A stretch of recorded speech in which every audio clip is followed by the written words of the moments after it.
To me, it makes me angry. It makes me angry. The Hawkins family has a hard time watching this video. First you see it and you're just shocked because they're pulling into your driveway like they belong there.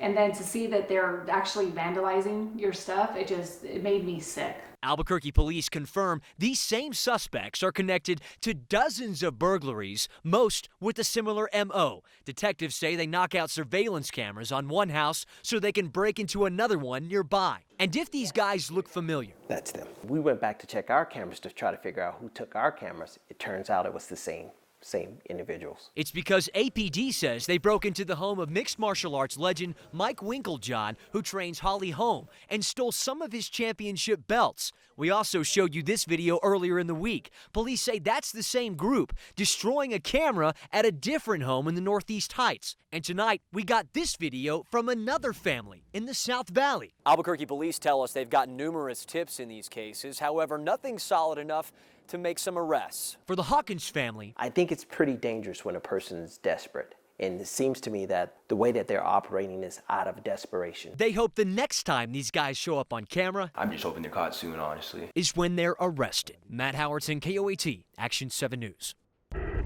The first thing Rio Rancho police officer Amir Mandawali does on his shift is sit down at the computer. He's looking at a map, specifically at these red boxes. They have predicted essentially where crime is most likely to spring up. It's about as close as officers can come to peering into a crystal ball. The department uses a special software that scientifically predicts where criminals are likely to break into homes, businesses, and cars.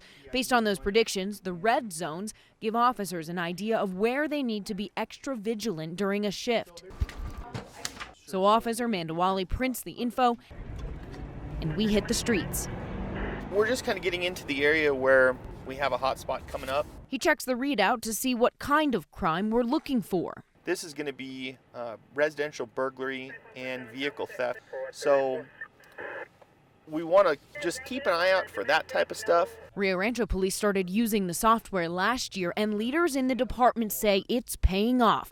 With its help, the city went an entire week in October without a single property crime. I got Powerball right here. Powerball fever has been contagious. I'm excited.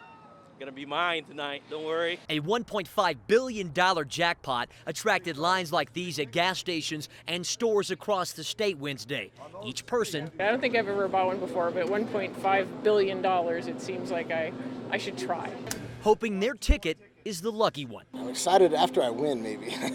Kind of nervous. Hopefully get it, see what happens. Good luck, girl. State lottery officials say the state did record sales last week, over 8 million.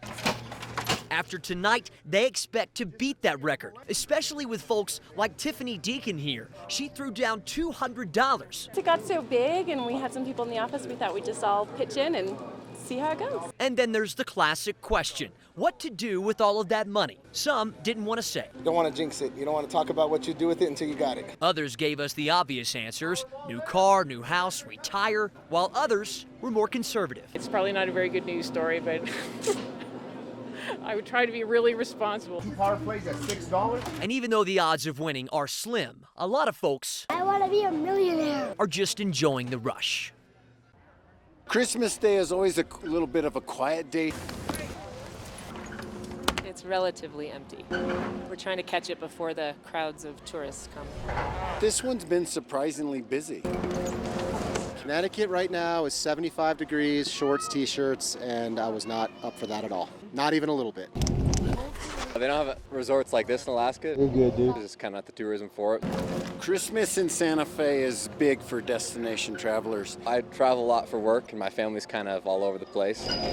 So it's kind of a good way to get out. And I met a ton of people today. Couldn't imagine a better thing to do on Christmas than ski. 101 inches so far this year, 78-inch base, and they're calling for multiple feet over the next couple days. That's exactly what you want for Christmas when you're in the ski business.